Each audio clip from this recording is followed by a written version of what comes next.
Hi, it's Char. Wanted to talk a little bit more about the One Agent team and help you start implementing this in your business. 2 years ago, I had jumped into real estate. It got big really quick, and I was with a brokerage that was based in education. It was fantastic.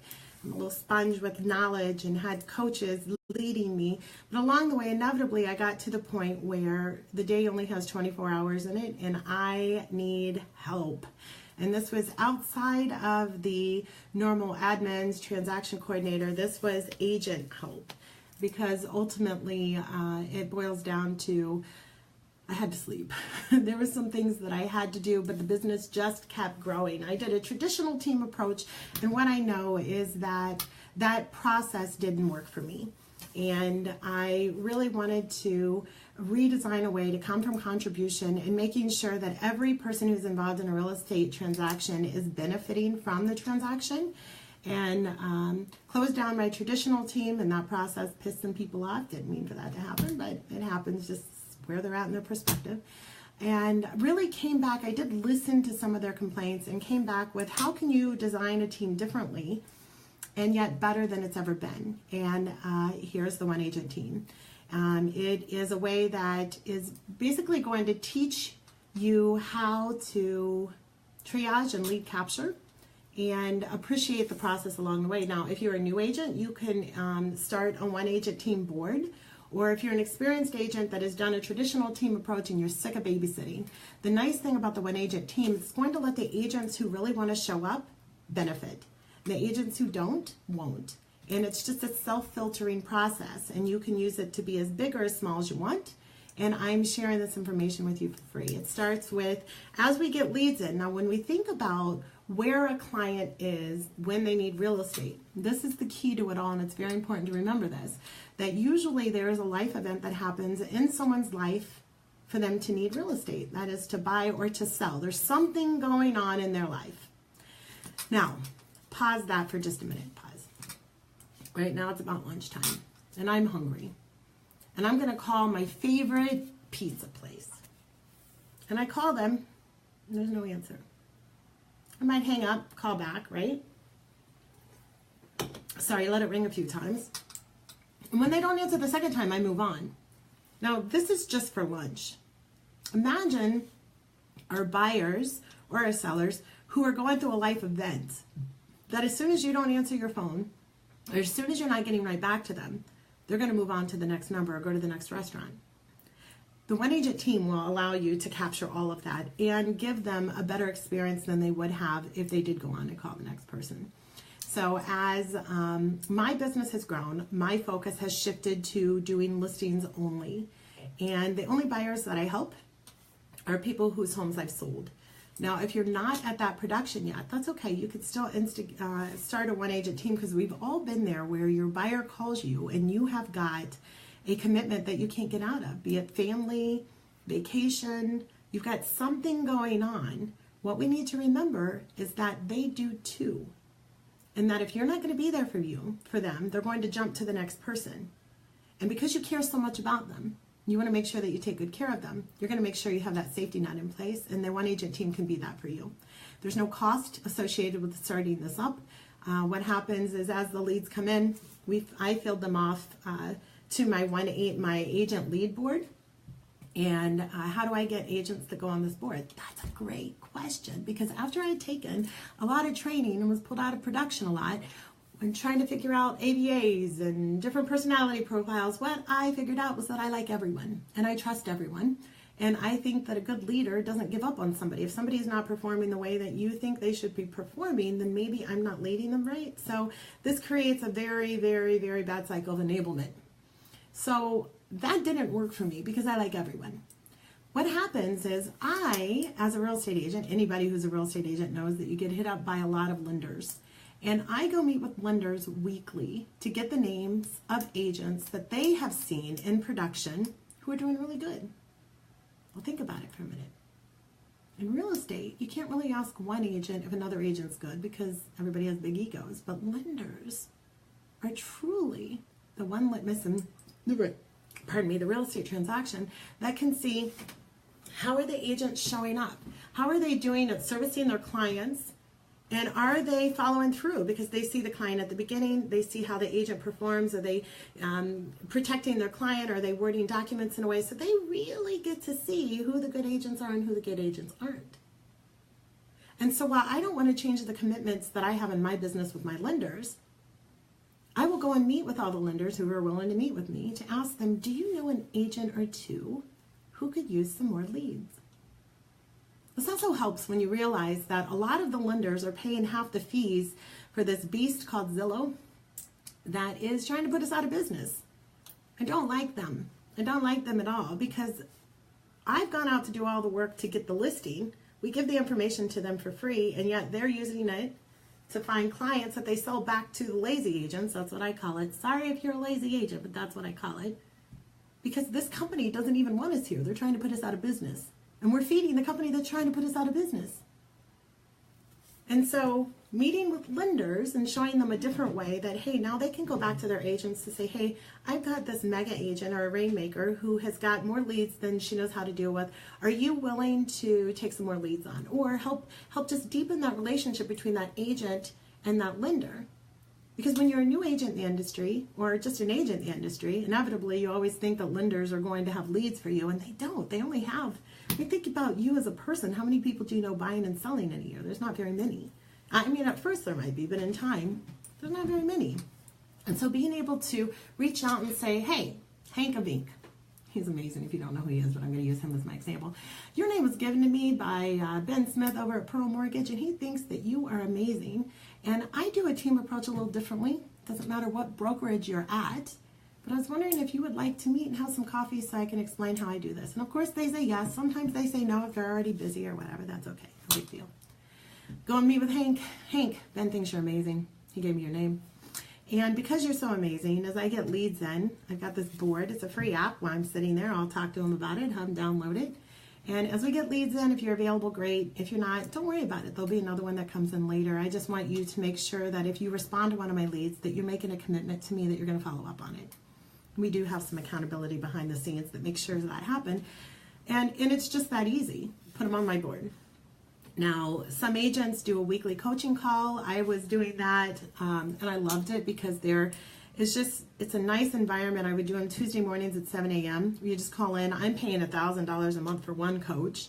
And so to just coach new agents or agents in the industry and have great discussions that talk about, I'm in Iowa. So one of the things that can kind of catch new agents is something called Orangeburg, and educate them on what it is, how do you fix it. Just a half an hour call once a week, checking in, giving them scripts for how to overcome objections. I'm always open for them to come and approach me.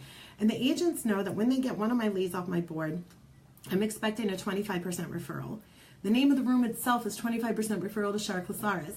And so it's not very hard to figure out when you're taking a lead here. That's what is expected. And once it turns into something, we'll get the paperwork taken care of then as far as doing the referral between our brokerages and stuff. When you think about it this way, it's helping deepen the relationship with the lender, because I'm going to reach out to the agents whose names they give me to give them free leads. It's going to make sure that that buyer has a better experience, because one of the scripts that I tell the agents to say is that they are not the listing agent. There's no conflict of interest. So if they choose to buy this house or a different house down the road, this agent's looking out for them. So the buyer benefits from that also. Now my sellers benefit because they know that I'm never going to represent somebody against them. It doesn't happen. I'm never going to sit on the opposite side of a table, and the only buyers I represent are people whose homes I've sold. So I get to keep my foot in the game and stay current on what buyers are looking for by being the only ones that I help are my sellers. My sellers also know that when the day comes that they have sold and we've got to go find them a home, that I'll get them into any home they want to see within 2 hours if the seller of the house they want to get into will allow that. Because even when my schedule may not allow me to take them in, if they find something, especially in the spring market, because spring market's pretty crazy, all I'm going to do is jump to my buyer board and say who's available. I'm going to pay them a 25% referral if my buyer ends up writing on the house that they take them through, or I'll pay them $20 an hour that day from when they leave their home until they get back. And so my sellers have a better experience also, because I do my business where we get them sold first, then we go look for a house. Some people will find them a house first and then get them sold, but this will always make sure that your buyers won't jump on you because they're in the middle of crisis. You've got to make sure that there's a backup plan. And then the brokers don't mind because their agents are getting leads and business in, and they're getting a cut of that. So it's just a lead capture and being able to triage them and make sure that the buyers and sellers are having the best experience will also create a better industry, so that as we raise the level of professionalism and follow through, there will be more appreciation for what we're doing, so the for sale by owners won't necessarily happen as much. Is kind of my goal. I mean, in the end, if they need to do a for sale by owner because of money, I get it. I absolutely get it. But I always want my clients to feel that I'm putting their needs ahead of my own and making sure that I know the stuff that's coming. I've got things in place for that. Gosh, there was something else I wanted to share with you guys real quick on being able to ensure that they're having a great experience. So I've got the agents who are calling in once a week. Sometimes the environment that I use to field off the leads is one that you can add and remove people in that environment without recreating the entire structure all over. It's a free app. It's GroupMe. And also, if you're an agent, you can be on multiple people's boards and there's no conflict of interest at all. If you're on my board, if you're on Agent B, Agent C, Agent D's board, there's no conflict of interest between any of us because all you're doing is helping the leads that are coming in. That's pretty powerful stuff, isn't it? So if you guys are looking to take it to the next level, if you're a new agent, I would encourage you to establish a one-agent team board, just because there's times where you're going to have sick kids or you're going to be on vacation, and it's a nice backup plan. So if you've had a good transaction, or even ask your lender, even if you don't have a lot of any listings for that matter, you could still have a one-agent team board so that as you get caught, you might even create your own little community, so that I know on my boards, if you're an agent on one of my boards, and you find that yourself in your own business, you get stuck or you need some help, you can use my board to do a shout out, because there's agents on there that are willing to help you at any time. But just take your conversation outside of that once you find somebody who will help you.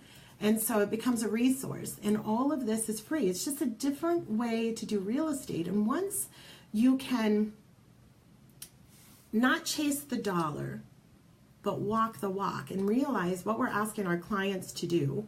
And the first time you'll figure it out as an agent is when that buyer jumps on you and goes to somebody else who isn't taking care of them, but they needed somebody in that moment. And when you realize that they're going through something, it's not personal. They didn't mean to jump on you. They were just doing that because that is where they're at in their process, and they need solutions and answers, and they're just trying to find a home. So it's nothing against you. You're probably fantastic, but if you're not available, remember, just like lunch, if that pizza place doesn't pick up and move on to the next, these people are going through something. So they were just looking for some help, and they stumbled upon it. So if you establish a one-agent team board, it's going to be able to help you leverage and also follow through with your clients a lot better. And 25% referral fee is a lot better than nothing. And that's the other thing I like about this board, is that you're not paying me until you get paid. So if I help you create a better atmosphere, if I help you become a better agent, you're going to have a better turnover ratio, so that I'm going to get more referral fees from it. So it's just a self-sustaining aquarium that helps if you're going to show up for you and you're going to take the leads and do a good conversion. I've had some agents on my board before that didn't, they took every lead that came in and kept raising their hand, but there was no conversion rates. It's very easy to remove them from the environment or do set downs and try to redirect them and coach them. But eventually, some people will just remove themselves. And so it is absolutely free to establish all of this. If you're wanting a little bit more information, I do have a few YouTube videos out there. So go to the YouTube, look up Char Klisares, and look up One Agent Team. Or I think you might even be able to say One Agent Team, and some things will come up there. If you have any questions, feel free to comment down below, and I'll be getting back to you and giving you some more answers. I'm going to be getting together some workshops and some virtual training in the next couple months. So if you're interested in that, please reach out to me directly, Char Klisares. And I will add you to my distribution list to give you some information on those as they become available. They're going to be really easy to be a part of, and I'm going to break it down as simple as possible. You could probably even hire a 10-year-old to get it set up. So hope this helped you guys, and hope you know that by creating a better industry, and well, let me go back. I've always believed that we are only as good as our worst. And that isn't just me and myself and my walk and my moments, but that's also us as an industry. So if we can create an industry that really helps the agents who are performing, that's why we're leveraging with the lenders, because the lenders know who the good agents are. And then eventually, we're only as good as our worst. So if we get all the bad agents out, not saying that, I mean, I don't think the bad agents even know that they're the bad agents, but they're typically the ones that are chasing the dollar and not doing what's right. You do what's right, the dollar will always find you. And that's my goal with this. So if this is helpful for you, stay tuned, reach out to me. Feel free to share this too, especially if you're a lender and you have some agents who are growing very quickly, because when I first got in the industry, my whole business was based in buyers, and then it switched into listings. Now that didn't mean that my relationship with my lenders ended. It actually became more important, because now with it being the only buyers I help are my sellers, I need you to be able to do a really good screening process to make sure that I didn't just make somebody homeless that can't buy a house with you. So if you're a lender and you're sick of paying all of those Zillow fees, here's a different way of doing business, and I'm sharing it for free. So let me know if you have any questions. I'd be happy also to do private telecast and setup. So if you're interested in that, reach out to me directly. I'll talk to you soon. Bye.